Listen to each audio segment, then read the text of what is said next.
अस्सलामुअलैकुम। बोल न्यूज़ में कहते हैं आपको खुशामदीद। मैं हूं आपके साथ रमशाद साजिद और मैं हूं गौहर इशरत। हेडलाइंस आपने जानी, बुलेटिन का आगाज करें और सबसे पहले आपको बताएं मसाइल का हल तरजीह है।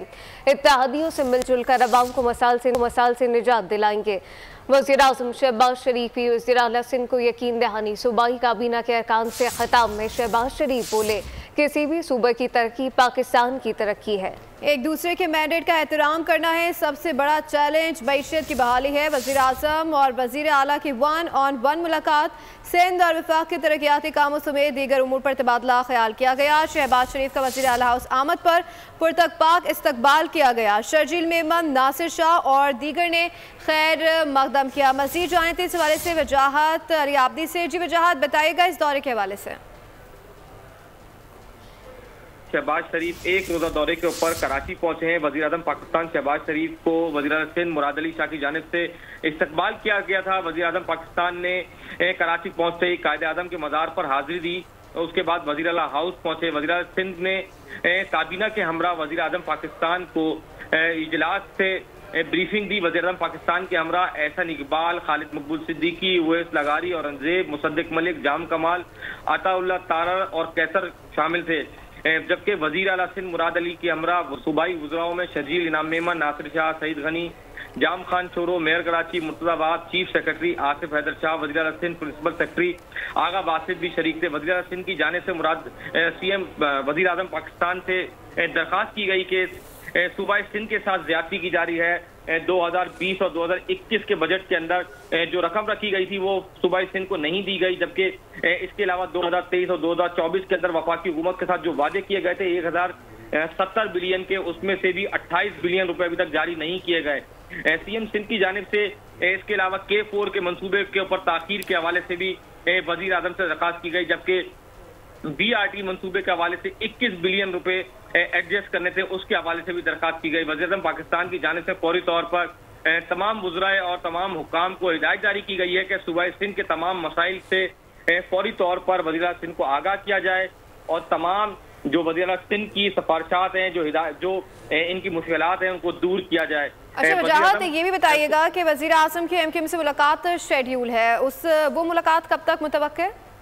आज देखिए बताया जा रहा है ज़राए की जानिब से कि आज शाम MKM का एक आलाई सतह वक्त सरबराह डॉक्टर खालिद मकबूल सिद्दीकी की सरबराही के अंदर वज़ीर आज़म से मुलाकात करेगा, जिसके अंदर सबसे अहम जो बात है वो कराची के अंदर होने वाले हालिया हालात के ऊपर है, जिसमें कराची के अंदर स्ट्रीट क्राइम की बढ़ती हुई वारदात और कराची में 20 से ज़ायद अमवातें जो एक महीने के अंदर हुई हैं उस पर की जाएगी। जबकि MKM की जानिब से ये भी कहा जा रहा है कि वज़ीर आज़म के सामने ये भी बात रखी जाएगी कि जो मरने वाले अफराद हैं उनके घर वालों को मुआवजा अदा किया जाए और उनको सरकारी जॉबें भी दी जाएं। जी अच्छा वजाहत ये बताइएगा कि गवर्नर सिंध की तब्दीली से मुताल्लिक भी इजलास में गुफ्तगू की जाएगी? हाँ जी देखें, इस हवाले से भी MKM की जानिब से वाज़ेह मौक़िफ़ रखा गया है कि MKM अभी भी अटल है कि जो गवर्नर सिंध हैं कामरान खान तिसोरी, उन्हीं के लिए बात की जाएगी। जबकि ज़राए का ये कहना है कि गवर्नर सिंध की 1 माह में तब्दीली है और उसके लिए 2 नाम ज़ेरे गर्दिश हैं। जो 2 नाम अहम है उनके अंदर सबसे पहला नाम खुशबख्श शुजात, जबकि दूसरा नाम डॉक्टर फारूक नसीम है। जबकि पाकिस्तान पीपल्स पार्टी की जानिब से साबिक निगरान वज़ीर आला सिंध जस्टिस रिटायर्ड मकबूल बाकर का नाम भी ज़ेरे गौर लाया जाएगा। जी ठीक है वजाहत, आप भी अपडेट कर रहे थे, आपका शुक्रिया। वज़ीर आज़म को मज़ीद क्या कहना था, आइए आपको सुनवाते हैं।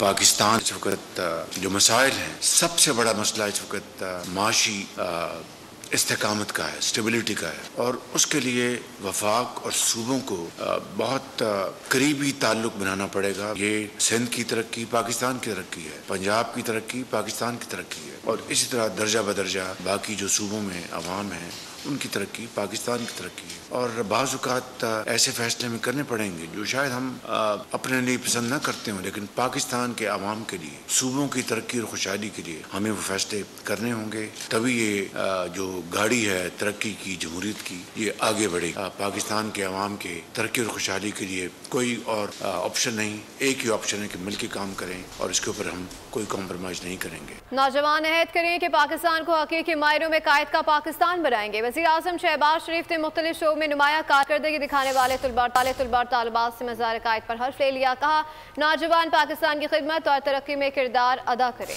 मज़ार कायद पर वज़ीर आज़म ने अल्लामा इकबाल का कलाम भी पढ़ा। कहा मुमलिकत के सरबराह की हैसियत से आपके लिए रास्ते हमवार करना हमारी जिम्मेदारी है। नस्ल नौ से यही उम्मीद है कि वो कायद आज़म के फरमान पर अमल करते हुए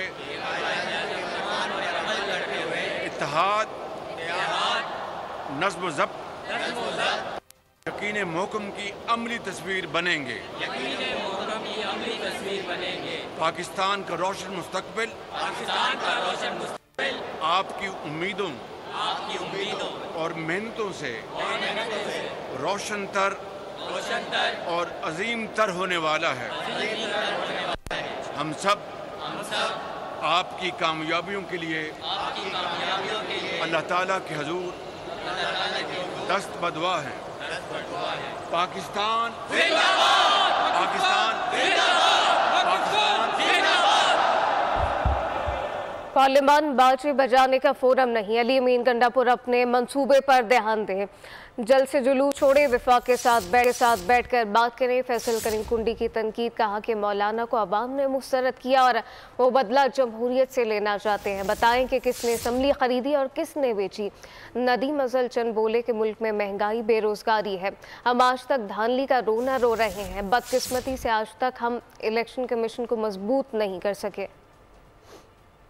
ये कि वो अपने सूबे पे ध्यान दें। आज हमारा सूबा टेररिज्म का शिकार है, आज हमारा सूबा सैलाब का शिकार है। सूबाई हुकूमत कहीं नज़र नहीं आ रही। वो अपने जलसे जुलूसों में मसरूफ़ हैं कि हमारे जलसे जुलूसों, इल्ज़ामात की सियासत छोड़ देनी चाहिए। मैं समझता हूँ कि अगर मौलाना साहब के पास सबूत मौजूद हैं तो अपने प्रॉपर फोरम पे लाएँ। अगर मौलाना फजल रहमान को अवाम ने रिजेक्ट किया है तो उसका बदला जमहूरियत से और पाकिस्तान की अवाम से न लें। मैं समझता हूँ कि सियासत में हमेशा मसले का हल डायलॉग्स के जरिए होता है। मैं नहीं समझता कि मौलाना फजल रहमान को पीटीआई की रोड पे चलना चाहिए। अवाम एक सीरियस एफर्ट्स, एक सीरियस कोशिश देखना चाहते हैं कि हमारे सियासतदान, हमारे नुमाइंदे अवाम के लिए क्या कर। आज तक हम फ्री एंड फेयर इलेक्शन का रोना रोते रहे हैं, लेकिन जो जैसे भी इलेक्शन हुए अवाम ने वोट दिया। वोट अवाम का तो कसूर नहीं है वोट देने में, कसूर तो हमारा अपना है कि हम कभी भी इलेक्शन को आज़ाद खुद मुख्तार ना बना सके जैसा होना चाहिए। हमने लापता अफराद के मामले को हल करना है। मेरा मानना है कि वज़ीर आज़म सुप्रीम कोर्ट या हाई कोर्ट नहीं बल्कि वो तीन लोग ही इस मसले को हल कर सकते हैं। लापता बलोच तलबा से मुताल्लिक़ केस में जस्टिस मोहसिन अख्तर ने रिमार्क्स दिए कि कमेटी बनाने के हवाले से कोई एतराज़ है तो वजूहात बताकर अदालत को मुतमईन करें। वज़ीर आज़म के बयान की हैसियत पर इस्तफसार करते हुए पार्लियामेंट ये मामला देखे कि एजेंसियों का इख्तियार कानून के मुताबिक होगा। वफाकी हुकूमत वज़ारत दिफा से पूछ कर बता दें एजेंसीज के अंदर क्या खुद एहतसाबी का अमल है। अगर कोई दहशत गर्द है तो पर्चा दें, कार्रवाई करें, लेकिन मावरा अदालत कार्रवाई ना करें। एजेंसीज का किरदार किसी कानून के तहत ही होगा।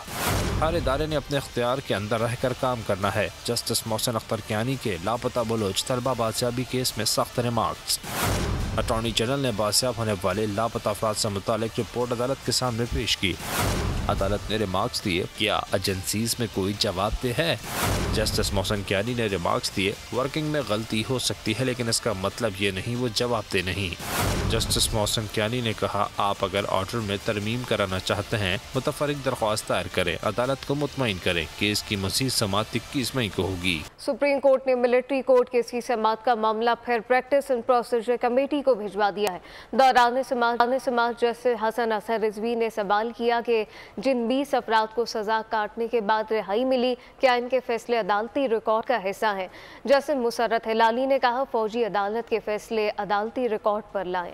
फौजी अदालतों में सिविलियन का ट्रायल केस का 9 रुकनी लार्जर बेंच बनेगा या 6 रुकनी बेंच ही सुनेगा। सुप्रीम कोर्ट ने मामला फिर प्रैक्टिस एंड प्रोसीजर कमेटी को भिजवा दिया। जस्टिस अमीनुद्दीन खान की सरबराही में 6 रुकनी लार्जर बेंच ने इंट्रा कोर्ट अपीलों पर समाअत की। अटॉर्नी जनरल ने बताया कि 20 अफराद ईद से कबल सजाएं काट कर घर जा चुके। जस्टिस हसन अजहर रिजवी ने इस्तफसार किया कि क्या जिनको रिहाई मिली इनके फैसले अदालती रिकॉर्ड का हिस्सा है। जस्टिस मुसर्रत हिलाली ने कहा कि फौजी अदालत के फैसले फैसले अदालती रिकॉर्ड पर लाएं। जस्टिस शाहिद वहीद ने रिमार्क्स दिए कि फौजी अदालत के फैसले से मालूम होगा ट्रायल में क्या तरीक़ाकार अपनाया गया। जस्टिस मोहम्मद अली मजहर ने कहा कि देखना चाहते हैं कि मर्जी के वकील की सहूलत दी गई या नहीं। वकील साबिक chief justice Jawad S Khawaja ने कहा कि जस्टिस मंसूर अली शाह और जस्टिस याहिया अफरीदी के नोट की रोशनी में कम से कम 9 रुकनी लार्जर बेंच तश्कील दिया जाए। असल सवाल ये है कि क्या सिविलियन का फौजी अदालतों में ट्रायल हो सकता है या नहीं। दौरान समाज जस्टिस मुसर्रत हिलाली का एतजाज एहसन से दिलचस्प मुकालमा हुआ। एतजाज एहसन ने कहा कि सुप्रीम कोर्ट जब एक मामले को तय कर दे इसे नहीं छेड़ा जा सकता। शेर को अपनी ताकत का अंदाजा नहीं होता। जस्टिस मुसर्रत हिलाली ने कहा कि हमें अपनी ताकत का मुकम्मल इदराक है। ईरानी होटल पर लिखा होता है कि उधार मांगकर शर्मिंदा ना हो। हम भी कहते हैं कि तारीख मांगकर शर्मिंदा ना करें। हिंदू जिमखाना मलकियत केस में सुप्रीम कोर्ट का मोहलत मांगने वाले वकील से मुकालमा। मलकियत सिंध हुकूमत को देने से इनकार। चीफ जस्टिस ने मुकालमा किया कि कोई एक इमारत बता दे जो सिंध हुकूमत ने महफूज रखी हो।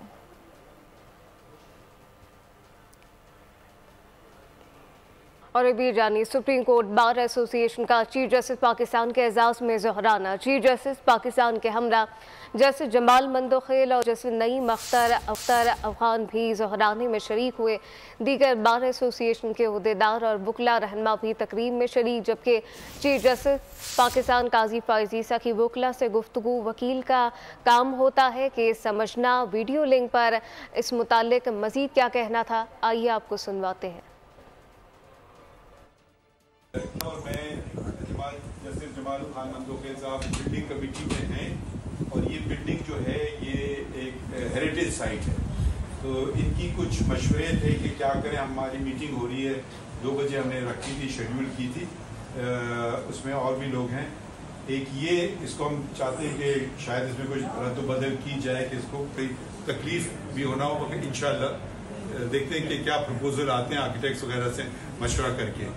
तो ये बातें हैं, और अगर कोई और आपके सजेशंस हैं तो आप अपने इलेक्टेड लोगों के जरिए हम तक पहुंचा सकते हैं और इंशाल्लाह उस पर अमल करने की कोशिश करेंगे। हिद्दत में निकाह के केस में तमाम सबूत बाने पीटीआई और बुशरा बीबी के खिलाफ हैं। डिस्ट्रिक्ट एंड सेशन कोर्ट में समाअत के दौरान खावर मानिका के वकील के दलाइल गवाह लतीफ का बयान भी पढ़कर सुनाया। कहा बयान के ज्यादातर हिस्से से बाने पीटीआई और बुशरा बीबी इनकारी नहीं। नवंबर में तलाक और जनवरी में निकाह से खावर मानिका के रुजू करने के हक को मजरू किया गया। फैमिली लॉ ऑर्डिनेंस के मुताबिक इद्दत का दौरानिया 90 दिन का है। अदालत ने सजा के खिलाफ अपीलों पर समाअत में दिन 2 बजे तक वक्फा कर दिया। इस्लामाबाद हाई कोर्ट ने बुशरा बीबी को मुज़िर सेहत खाना फराहमी पर एडवोकेट जनरल इस्लामाबाद को फौरी तलब कर लिया है। अहकामात पर अमल दरामद ना होने पर जस्टिस मियां गुल हसन औरंगजेब ने शदीद बरहमी का इजहार किया। अदालत ने Islamabad diagnostic centre excel lab से तिब्बी मुआयने की हिदायत कर दी। ईरानी सदर के दौरे पाकिस्तान के अख्ताम पर मुश्तरका एलानिया जारी। ईरान के सदर डॉक्टर इब्राहिम रईसी ने वज़ीर आज़म शहबाज शरीफ की दावत पर पाकिस्तान का दौरा किया। ईरानी सदर के साथ आला सतह का वफ़द भी मौजूद था। ईरानी सदर के दौरे पाकिस्तान के अख्ताम पर मुश्तरका एलानिया जारी कर दिया गया। ईरान के सदर डॉक्टर इब्राहिम रईसी ने वज़ीर आज़म शहबाज शरीफ की दावत पर पाकिस्तान का दौरा किया। ईरानी सदर के साथ आला सतह का वफ़द भी मौजूद था। ईरानी सदर दौरा पाकिस्तान मुकम्मल करके कोलंबो रवाना। गवर्नर और वज़ीर आला सिंध ने अलविदा किया। ईरानी सदर की 3 रोज़ा दौरे के दौरान सदर, वज़ीर आज़म और आर्मी चीफ से मुलाकातें हुई। तिजारत समेत मुतादिद मुआहदों और मुफाहमत की याददाश्तों पर दस्तखत हुए।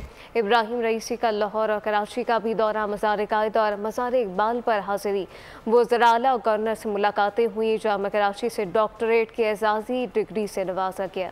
ईरानी सदर का दौरा पाकिस्तान, दोनों ममालिक के ताल्लुकात नई बुलंदियों पर पहुँच गए। ईरानी सदर इब्राहिम रईसी ने 3 रोज़ा दौरे के दौरान सदर, वज़ीर आज़म, army chief, chairman senate, speaker कौमी असम्बली, सिंध और पंजाब के वज़ीर आला और गवर्नरों से मुलाकात की। तिजारत समेत मुतअद्दिद मुआहदों और मुफाहमत की यादाश्तों पर दस्तखत हुए। पाकिस्तान और ईरान में तजारती हजम $10 अरब तक बढ़ाने पर इत्तेफाक हुआ। दहशतगर्दी खत्म करने के लिए मिलकर काम करने पर भी जोर दिया गया। वज़ीर आज़म शहबाज शरीफ और सदर इब्राहिम रईसी ने मुश्तरका कॉन्फ्रेंस भी की। I say salam and greetings to the great people of Pakistan who all the times come to the streets in different cities of Pakistan and call for the freedom of Al-Quds Sharif. चश्मे मा रोशन दिले मा शाद, चश्मे मा रोशन दिले माशाअल्लाह। खैर खूब।